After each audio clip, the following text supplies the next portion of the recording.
Yo, yo, yo, yo. Welcome to an quick episode of me talking to you all about why I was willing last night to spend really an incredible amount of money on a guy who I don't even collect. And I think this episode might be interesting from the perspective of how I at least think about building my collection, and hope it is interesting for you. So to start us off, though, let's just break it down for you guys.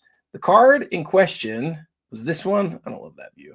Let's do this view right here. There we go. Is this card? It was the Joel Embiid 2014 National Treasures.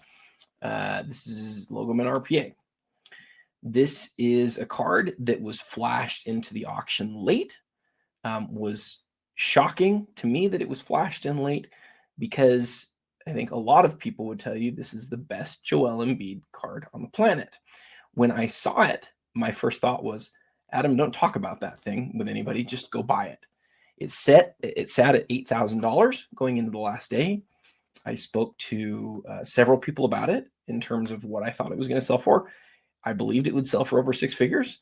I was willing to spend into the six figures on it, and I placed a bid at $60,000. With that said, during the night, after I placed the $60,000 bid, the card continued to increase and increase.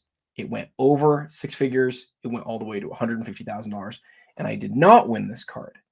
But what I have seen follow afterward is people saying things like, really smart people, by the way, people who have sent me messages and people who have posted on Twitter and just different places saying things like, how could a Joel Embiid card sell for so much money? You can see here, this is the bigger image of the card, but here on Card Ladder, you can see the card sold for $144,000 yesterday.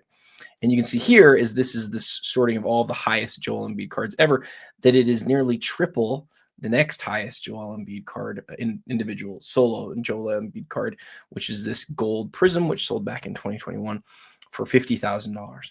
So with all that said, I thought it'd be really interesting to walk through why I was willing to spend as much as I did on this, and why I actually think $144,000 wasn't just like a pretty good deal. I think it was an incredibly good deal for the buyer. I know who the buyer is. I messaged the buyer to congratulate him, and I told him I very rarely had a time where I was more happy for somebody to buy a card than I was for him about this card. But why? Why would it be so meaningful to get a Joel Embiid card for $144,000? And one of the common things that I've seen in messages and in content over the last 10 to 12 hours since the auction ended is this idea that Joel Embiid's not playing well right now. He's had a tough year. He's had so many injuries. Why would you spend so much on an Embiid card now? And this perspective to me is so interesting, but so distant from how I think about card collecting. For me, this Joel Embiid card has almost nothing to do with what he will accomplish in the rest of his career. If he does, and he might. He actually had a really good night last night, and recently has been pretty good. But this is a card that you're purchasing not for who Joel Embiid will continue to be, but for who he has been. Joel Embiid has been one of the faces of the NBA for a long time now, for close to a decade. He is the most interesting thing that's happened in Philadelphia since Allen Iverson. He is a previous MVP and multiple first team all NBA guy. He has, I saw Chris Hoge post something about how in a given season that he didn't end up getting to play enough games, he actually had the highest PER of all time. This is his best card. So let's really identify that right now.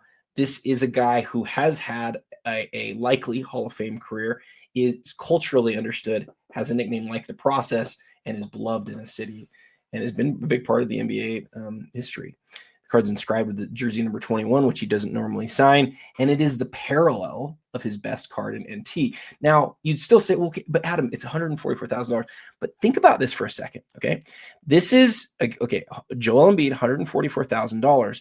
Let's look at other significant National Treasures Logo Man RPAs that have sold historically. So we know that the Luka has sold. There's only one of these for every player, guys. We know the Luka has sold once privately for almost at $4.6 million. And it sold last time at Fanatics. I did the video for this, held this one in hand and looked at it. It was beautiful. Sold for $3.1 million. We know Giannis sold back in 2020 for $1.8 million. And Anthony Davis, once upon a time in 2021, sold for over $1 million. We know that Wemby, without even an autograph, because remember, Panini didn't have the ability to get his autograph, sold for over $500,000. We know that the Steph Curry was purchased by Alt in different sections. They bought half the card at first, a little bit more than half the card, and I believe they own the whole thing now. But I think that Card Ladder doesn't include this because of the nature of that sale not being all at once. But that was like a $6 million sale. We have Shai Gilgeous-Alexander selling for $228,000 here before he was such a big deal. And today, I had one of my friends message me that he believes the card is at least $1.5 million today. So we have a number of these NT RPAs that have sold for a significant amount.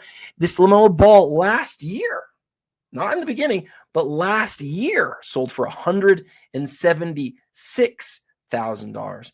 Guys, it is not a foreign thing for a significant National Treasures Logoman RPA to sell for a tremendous amount of money because it is considered the player's best card.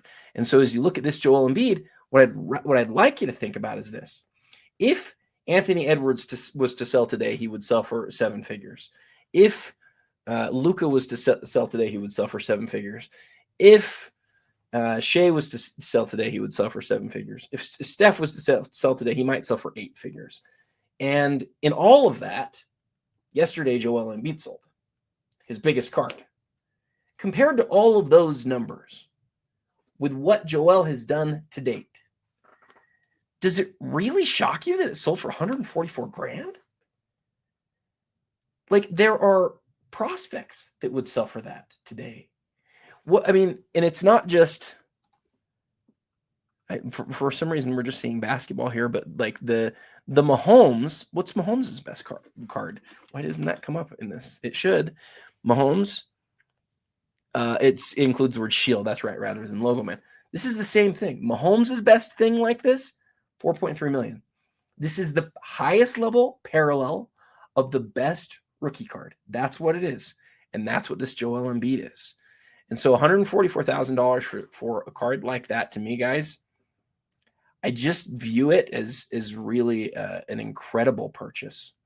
I think a card like that should be more like $300,000 or $400,000 with what other things do in the market. He's not a prospect. You're not buying him because he's a prospect. You're buying him because he's one of the more elite players of the era.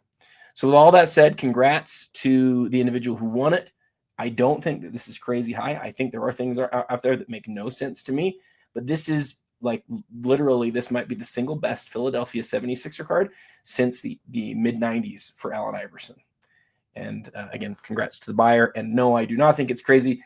And yes, you buy cards not just for some collectors buy cards not just for what that person still has yet to do, but for what they have been and who they'll be, you know, how they'll be remembered. In the end, players don't play forever. You have to want to own them because of who they were. And for a guy like Joel Embiid, that makes sense to me. All right, guys, hope you guys have a great weekend. And until next time, happy collecting.